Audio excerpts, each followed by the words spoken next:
अगर आप इस वीडियो का पार्ट 1 और 2 नहीं देखा है तो देख लेना, वरना ये स्टोरी आपको पूरी तरह नहीं समझ पाओगे। सायरन हेड सोहन के डैड को मार मार के कचूमर बना रहा होता है। इधर सैंडी के मॉम भाग रही होती है और ये सब नज़ारा मजनू छुपके से देख रहा होता है, लेकिन वो कुछ नहीं कर पाता क्योंकि वो खुद ही डरा हुआ है और इसमें इतना ताकत भी नहीं कि इतना बड़ा मॉन्स्टर सायरन हेड से लड़ पाए।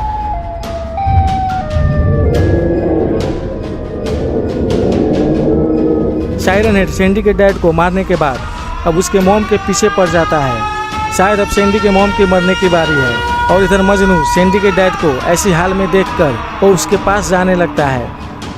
वहाँ पहुँचते ही पहले तो ये चेक करता है कि वो जिंदा है या मर गया, लेकिन उसे कुछ समझ में नहीं आता तो उसे उठाने लगता है, पर ये काफ़ी भारी होता है तो उसे घसीटते हुए लेकर जाने लगता है। इसे सावधानी से लेकर जाना होगा, कहीं सायरन हेड इसके पीछे न पड़ जाए।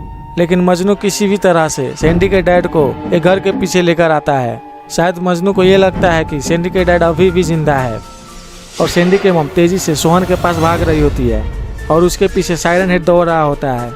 अब सायरन हेड सैंडी के मॉम को थोड़ी ही देर में पकड़ लेगा और उससे कांचा चबा जाएगा।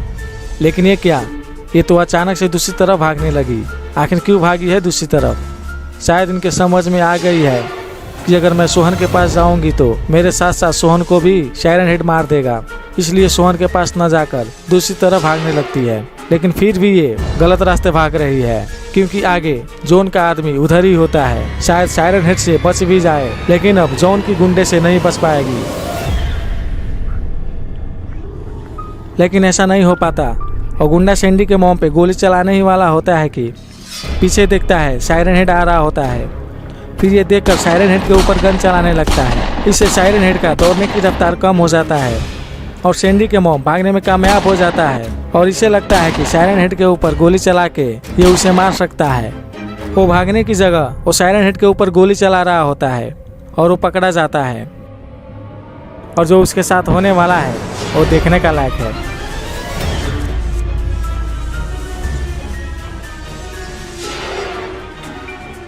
उस आदमी को मारने के बाद सायरन हेड फिर से सैंडी के मॉम को खोजने लगता है, लेकिन वो कहीं भी दिखाई नहीं देती।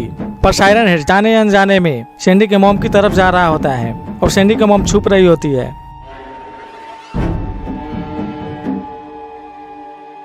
जैसे ही सायरन हेड आगे जाता है तो सैंडी का मॉम सोचने लगता है कि यही सही वक्त है सैंडी के पास जाने का, तो वहाँ से जाने लगती है। लेकिन तभी अचानक से मजनू को देखता है और उस पर भड़क जाता है, ये सब तेरे कारण से हो रहा है। फिर मजनू बोलता है, ये सब बातें बाद में कर लेना, तुम मेरे साथ चलो।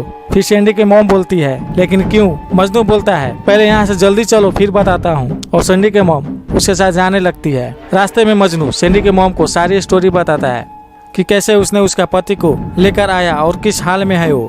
और मजनू ये भी बताता है कि तुम्हारे पति को चेक करने के बाद मुझे कुछ भी समझ में नहीं आया, इसलिए तुम्हें खोजते खोजते तुम्हारे पास पहुंचा हूँ। मजनू उसके बीबी को साथ में लेकर सैंडी के डैड के पास आता है और उसके बीबी उसे चेक करने लगती है और ये देखकर खुश हो जाती है। उनकी सांसें अभी भी चल रहा होता है। सैंडी के डैड अभी भी मारा नहीं होता, वो सायरन हेड से मार खाने के बाद बेहोश हो गया होता है। इनके बीबी मजनू से कहता है, इसे ऐसे खुले में रखना ठीक नहीं होगा, यहाँ कभी भी सायरन हेड आ सकता है, हमें इनको लेकर जल्दी किसी घर के अंदर लेकर जाना होगा। फिर दोनों सोहन के डैड को उठाकर ये घर के अंदर लेकर आता है।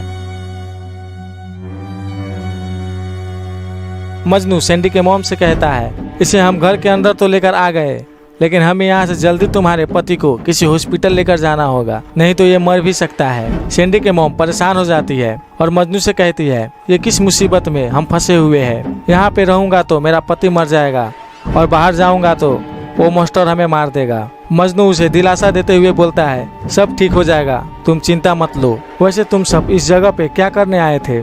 सैंडी के मॉम वो अपनी सारी स्टोरी बताता है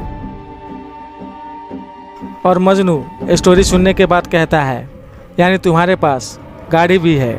सैंडी की मॉम कहती है, हाँ हम लोग गाड़ी से ही आए थे। मजनू कहता है, चलो कुछ तो अच्छा सुनने को मिला, ऐसा करो तुम मुझे गाड़ी का चाबी दो, मैं गाड़ी लेकर आता हूँ। अब बस यही एक गाड़ी है जिसे हम यहाँ से भाग पाएंगे।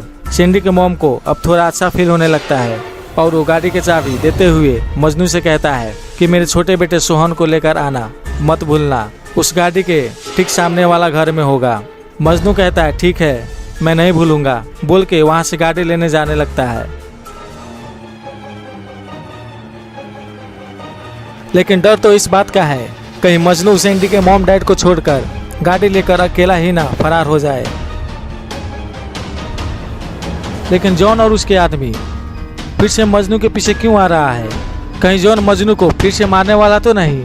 मजनू गाड़ी के पास पहुंचते ही गाड़ी में बैठकर गाड़ी स्टार्ट करके सैंडी के मॉम डैड के पास जाने लगता है।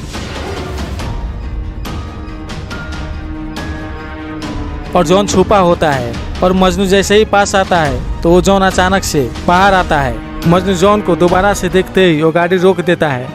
जॉन मजनू के ऊपर गन दिखाते हुए कहता है, तेरा खेल खत्म, अब मैं तुम्हें यहीं पे मारने वाला हूँ।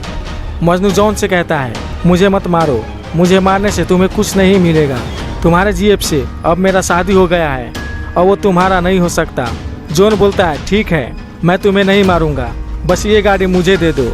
मजनू कहता है, मैं ये गाड़ी नहीं दे सकता हूँ, मुझे मेरे दोस्त को हॉस्पिटल लेकर जाना है। जॉन कहता है, देखो मजनू, अगर मैं तुम्हें यहीं पे मार दूँ तो तू मर भी जाएगा और मैं गाड़ी लेकर भी चला जाऊंगा। तेरा इसी में भलाई है कि ये गाड़ी मुझे दे दो। फिर मजनू निराश होकर गाड़ी देने पे मजबूर हो जाता है और वो खाली हाथ जाने लगता है और जॉन और उसके सारे आदमी गाड़ी में बैठकर भागने लगता है।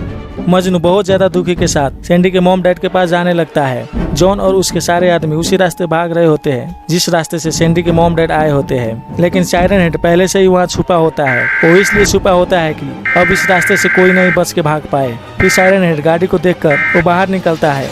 ये सारे गुंडे सायरन हेड को देखते ही अपना गाड़ी रोककर पीछे की तरफ जाने लगता है और वहाँ से भागने की कोशिश करता है। लेकिन जॉन कहता है, गाड़ी पीछे मत करो, यहाँ से भागने का और कोई दूसरा रास्ता नहीं है और हमें इसी रास्ते से भागना होगा और ऐसे करने के लिए हमें सायरन हेड के ऊपर से गाड़ी चलाना होगा।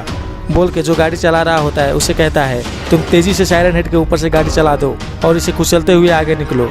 और जो गाड़ी चला रहा होता है वो ऐसा ही करता है। वो तेजी से गाड़ी चलाते हुए सायरन हेड को ठोक देता है। लेकिन सायरन हेड कोई इंसान नहीं जो इसी गाड़ी से कुचला जाए। जैसे ही गाड़ी सायरन हेड से टकराती है वो गाड़ी वहीं का वहीं रुक जाता है और अब इन तीनों का मरना तो निश्चित है। फिर सायरन हेड गाड़ी का शीशा तोड़ते हुए उसमें से एक गुंडा को निकाल के बुरी तरह से धुलाई करता है। धुलाई करते करते सायरन हेड का दोनों पैर अलग अलग हो जाता है और इसी दौरान जॉन के गुंडे ने मौका पे चौका लगाते हुए सायरन हेड के पैरों के पीछे बीच से गाड़ी निकालकर भाग जाता है। सायरन हेड और भी ज्यादा गुस्सा हो जाता है और उस गुंडे की गर्दन को मरोड़कर फेंक देता है। मजनू सैंडी के मॉम के पास आकर सारी बातें बताता है कि जॉन उसी गाड़ी भी लेकर चला गया। अब यहाँ से हम कभी नहीं भाग पाएंगे। अब हमारे पास बस मरने के अलावा और कोई दूसरा रास्ता नहीं है। अब हम सबको सायरन हेड के हाथों मरना होगा। और दोनों सोच में पड़ जाता है। तभी सैंडी के मॉम के मोबाइल में कॉल आता है।